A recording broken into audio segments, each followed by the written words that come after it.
O assunto agora, nós estamos falando sobre o Dia Nacional do Controle da Asma, então nós preparamos um VT. Olha que legal o que nós vamos falar agora com você. Veja aí. A asma é uma doença respiratória. Ela inflama as vias aéreas que levam o ar aos pulmões e criam um muco que dificulta a entrada de ar. As causas são naturais, muitas vezes sendo algo genético ou por causa do ambiente em que se vive. Nos dias de hoje, é uma doença controlada e tratada para não afetar tanto a pessoa que a tem, mas é preciso tomar certos cuidados para evitar uma crise de asma. Ácaros, fungos, pólen e até mesmo uma mudança climática podem atacar os pulmões de um asmático. Entenda no Bendita Hora de hoje um pouco mais sobre o Dia Mundial do Controle de Asma e a sua importância.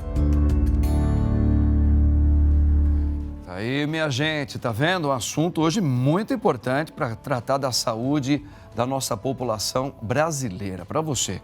Por isso eu tenho alegria aqui para a gente falar um pouquinho sobre esse assunto com o doutor João Paulo Alves de Almeida, que eu estou conhecendo hoje, cirurgião plástico da face e otorrino. Doutor João Paulo, muito boa tarde. Boa tarde, eu agradeço o convite. Vamos falar de um assunto tão interessante que é a asma, que acomete tantos brasileiros e brasileiras, né?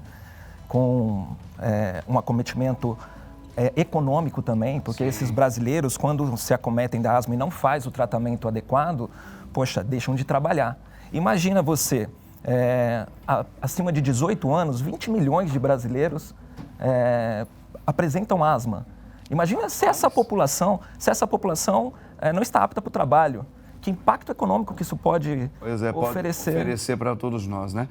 Mas me chamou também muita atenção aqui, antes de mais nada, o doutor João Paulo, que é muito conhecido aqui. Hoje eu estou tendo a oportunidade de conhecê-lo pessoalmente e as pessoas falam muito bem do seu profissionalismo, tem pessoas que já fazem até tratamento com o senhor.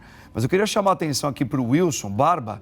Wilson, você que está tão preocupado com a sua estética, ele é cirurgião plástico também, tá bom? Depois você procura ele para dar aquela arrumação sua aí que você está precisando, não é?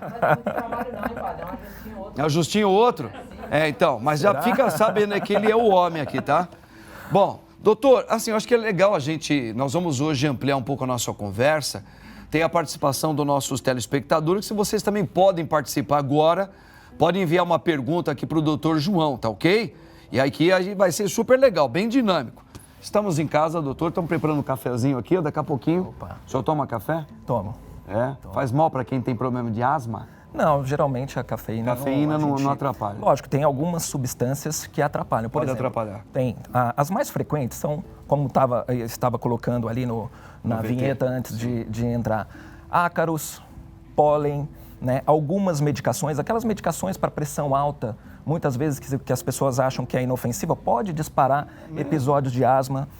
Pessoas que têm glaucoma e usam colírios também para diminuir essa pressão ocular, pode desencadear. Atividade física pode desencadear. Meu Deus, até atividade física. Estresse pode desencadear uma crise de asma. Agora sim, a asma, ela é uma doença que ela pode vir no ser humano porque a pessoa já tem uma hereditariedade, ou ela pode surgir em qualquer pessoa de um certo tempo, dependendo do que ela faz, ela pode adquirir a asma? Olha, a asma ela tem um componente hereditário, sim, né? Mas a pessoa, não necessariamente sendo filho ou filha de pai e mãe asmático, vai apresentar asma. Pode sim se desenvolver, dependendo do ambiente em que ela vive ou do ambiente que ela se expõe aos patógenos, né? Porque pode desenvolver a asma.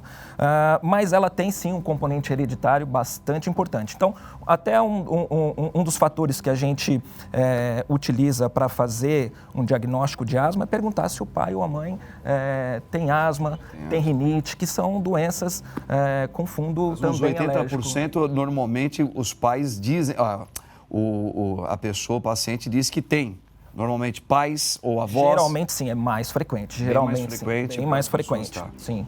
Como, assim, doutor, como que a gente pode diagnosticar através da medicina, através do suporte médico, uma pessoa que ela está tendo ou uma tendência a ter, claro, não sei se a palavra é tendência, ou se ela já é asmática.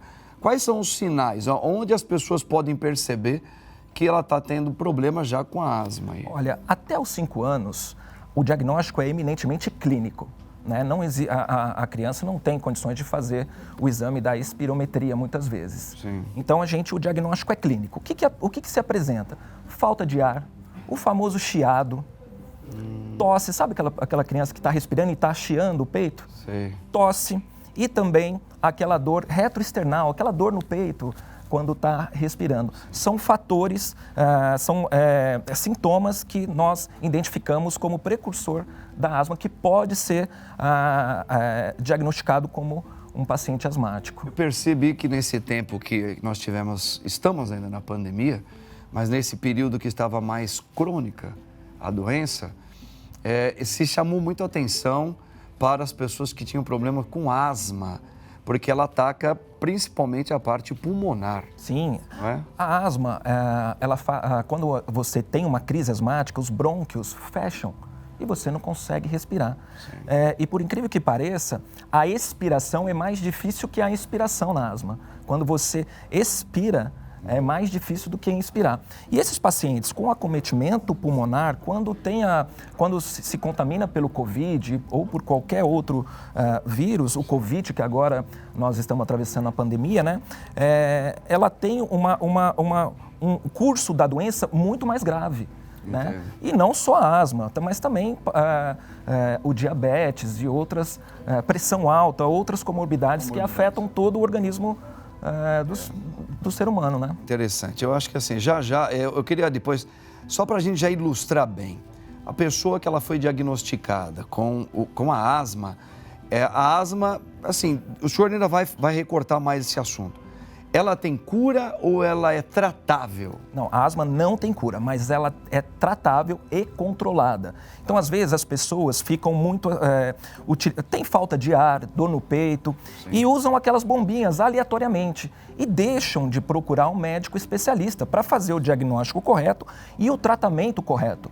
Então, você controla a asma. Muitas vezes, esse tratamento, ele pode controlar a asma durante a vida toda e a pessoa não ter mais sintomas. Perfeito. Entendeu? E isso vai depender de como é realizado o tratamento. Então, no mínimo, o acompanhamento com o especialista tem que ser a cada 3 meses no início do tratamento, para você começar a dosar a quantidade correta de medicação que é utilizada. Legal. Às vezes, no início do tratamento, você tem uma quantidade de medicação maior e com o acompanhamento médico, essa medicação vai se tornando com menorzinho até chegar à estabilidade.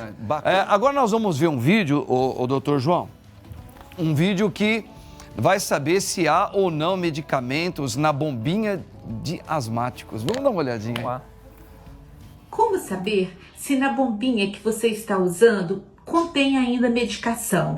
Não é sacudindo, não é, porque sempre vai ter um gás propelente que vai sair essa fumacinha, mas não quer dizer que tem remédio. Quer saber como é que faz? Você tira essa parte de metal, coloca aqui dentro da água. Se tiver boiando, olha só o frasco boiando, não tem medicação nenhuma aqui dentro, mas tinha o gás saindo. Agora, olha esta outra que tem, ó, também saiu fumacinha, mas eu quero saber se aqui tem remédio. Não é sacudindo, é colocando aqui dentro de um recipiente com água. Se ela ficar assim, olha só, em pezinha, é porque ela tá pela metade. Se ela ficar lá no fundo, é porque ela tá pesada, tá cheia de remédio. Eu não tenho uma aqui cheia para explicar, mas é isso. Se ela ficar pela metade, tem remédio dentro. Se ela ficar lá no fundo, tá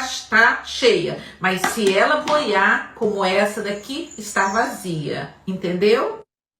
Legal, bacana. Ô doutor, essa bombinha então, ela é um dos meios dentro da medicina para ajudar. Que tipo de remédio é esse aí que é indicado para as pessoas que têm asma? O que seria então esse remédio que o pessoal usa na bombinha? Tá. As bombinhas têm várias composições de medicações. As medicações mais que são utilizadas no tratamento da asma é o corticoide inalatório, associado ao broncodilatador. Tá? Tem algumas pessoas que só usam o broncodilatador. Então, isso é errado. O correto, o broncodilatador a gente muitas vezes utiliza na crise, tá? Então, para fazer um tratamento correto a longo prazo, você precisa ter a associação do corticoide inalatório junto com o broncodilatador, tá? Ou muitas vezes, em alguns quadros de asma, somente o corticoide inalatório, não associado ao broncodilatador. As pessoas que foi diagnosticado com a asma, elas todas têm mais ou menos o mesmo comportamento? Ou cada pessoa vai ter um tratamento diferente? Elas reagem normalmente do mesmo jeito? Ou tem circunstâncias mais graves, crônicas, do que as outras, doutor? Sim, tem situações mais graves. Tanto é que a asma ela é classificada em intermitente, que é aquela asma mais tranquila. Tem a asma persistente leve, moderada e grave. Então, de acordo com esse quadro, você tem medicações específicas e quantidades e dosagens específicas para cada paciente. Então, o tratamento da asma ele é personalizado. Ele é personalizado para cada indivíduo, porque cada indivíduo vai responder adequadamente à quantidade ou à medicação que é administrada nele. Perfeitamente. Ela está associada ao psicológico da pessoa também, né? Porque assim, a gente já viu, eu já vi mais em filmes de pessoas que estão nervosas, aí ela pega a bombinha e ela parece que vai acalmando. É um dos fatores, o estresse, para poder despertar o quadro de asma, mas não é o mais frequente. Não é o mais frequente? Não é o mais frequente, isso é mais para ilustrar filmes e tudo mais. Mas existe sim o estresse como um fator. Porque se falta ar também na pessoa, automaticamente mexe com o emocional dela, porque ela fica preocupada. Pô, será que eu vou morrer? Porque ela deve ter uma sensação muito ruim também, Perfeito. Perfeito. Agora, o mais interessante do que isso é fazer o tratamento correto para evitar. O tratamento visa evitar esse quadro de exacerbação. Para nem chegar nisso. Para nem chegar. Então, o que acontece? Geralmente, só 32% em média dos pacientes que têm asma aderem ao tratamento. Olha quantos por cento que faltam ainda para todo mundo conseguir aderir. Então, se todo mundo aderisse o tratamento, certamente eu não ia precisar nem usar a bombinha. Com certeza. Principalmente logo no começo. A bombinha só com o broncodilatador, né? Mas a bombinha de controle da asma, ela tem o corticoide, tem que ser a bombinha certa que eu falo. Entendi. Tem o corticoide inalatório, ou só o corticoide inalatório e associado aos broncodilatadores. Mas existem também outros meios dentro da medicina, além da bombinha? Sim, sim. Outras, você tem que fazer uma higiene ambiental, né? Se orientar com isso. Por exemplo, você não pode ter uma casa cheia de ácaro, mofo, você tem que trocar as roupas de cama. Cachorro, gato na cama, não. Evitar tapetes que tem essas questões meio de cortinas. Então, assim, cachorro e gatinho na área de serviço, na caminha dele. Tá vendo? Olha lá, entendeu, Barba? Na caminha dele, tá? Não em cima da cama. Usar lençóis e toalhas com antimofo, antiácaro, isso é muito interessante também. O tabagismo, ele é prejudicial. Demais, então, e tem gente, por exemplo, pai e mãe que fumam perto do filho, asmático, está prejudicando muito. Prejudicando muito, né? Prejudicando muito. Tá vendo? São dicas importantíssimas, gente, que o Dr. João está colocando para nós, que pode também ser outros meios para você evitar um problema da asma aí. Mas já nós vamos voltar, porque agora nós temos aqui um assunto também muito importante. Não vai colocar agora? Não. Então é o seguinte, doutor, vamos aproveitar então para falar o seguinte, o senhor também como cirurgião, o que mais lhe preocupa? Acho que o senhor, deixa o senhor mais ou menos já deu, que é justamente as pessoas que não fazem um acompanhamento, né? Então você percebe que a pessoa já tem indícios que vai ter, pode aflorar o problema da asma e ela não dá uma sequência de tratamento. Mas como médico, o que o senhor diria assim, olha, o que é mais preocupante são circunstâncias como estas aqui, que as pessoas ou não vão buscar, ou se vai buscar, faz de uma maneira errada. Dentro do seu profissionalismo, da experiência que o senhor tem, o que o senhor diria para as pessoas, aos pais, que é algo que se preocupa e tem que se preocupar, porque pode gerar algo mais grave do que talvez não seja tão simples para resolver?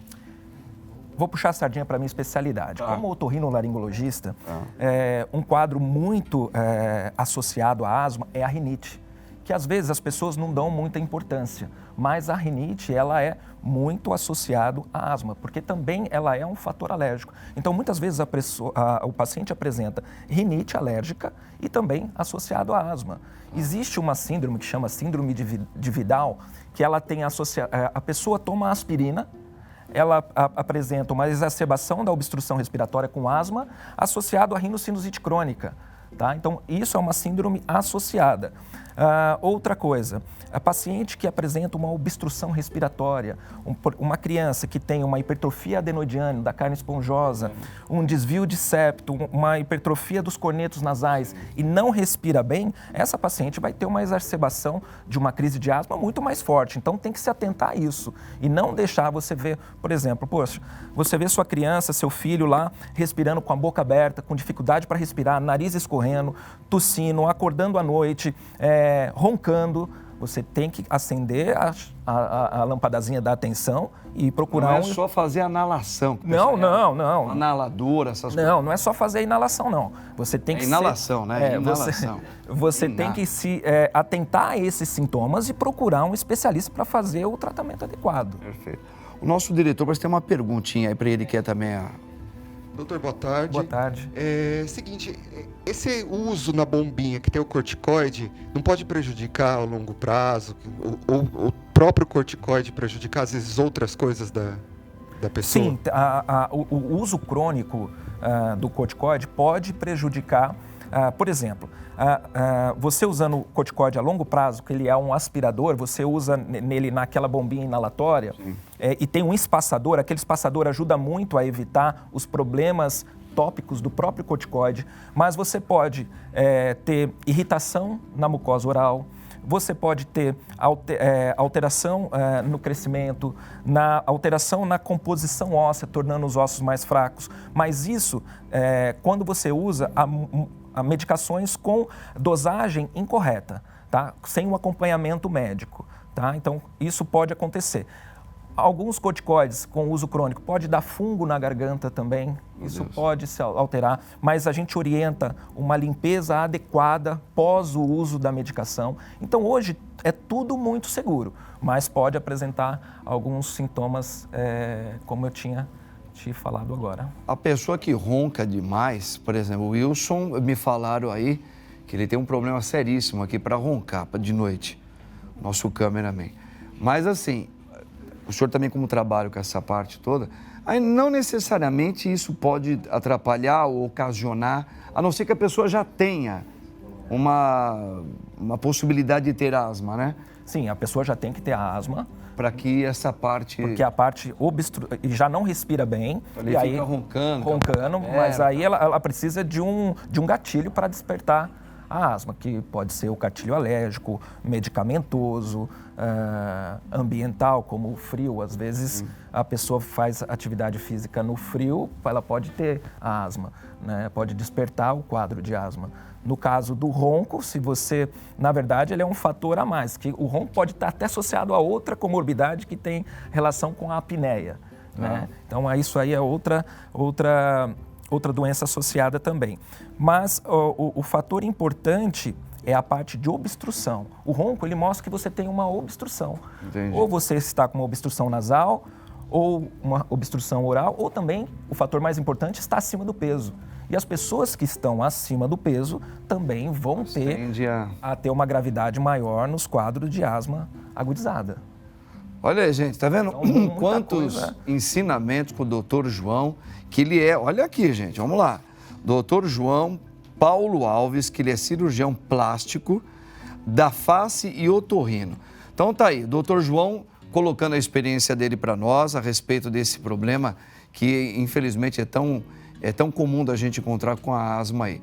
E foi muito legal falar com o senhor aqui, doutor. Nosso tempo é curtinho, mas eu acredito que já foi bem esclarecido em muitas questões aí do dia a dia da gente. Eu agradeço o convite, espero ter ajudado, esclarecido o público aí de casa a ter um contato maior com essa doença que acomete tantos brasileiros. Tá aí, gente, tá aí doutor João Paulo, não tem para ninguém. Vale a pena e o padre recomenda para você. Um dos grandes médicos aí que a gente conhece aqui. Doutor, Obrigado. muito obrigado. Deus abençoe o senhor, viu?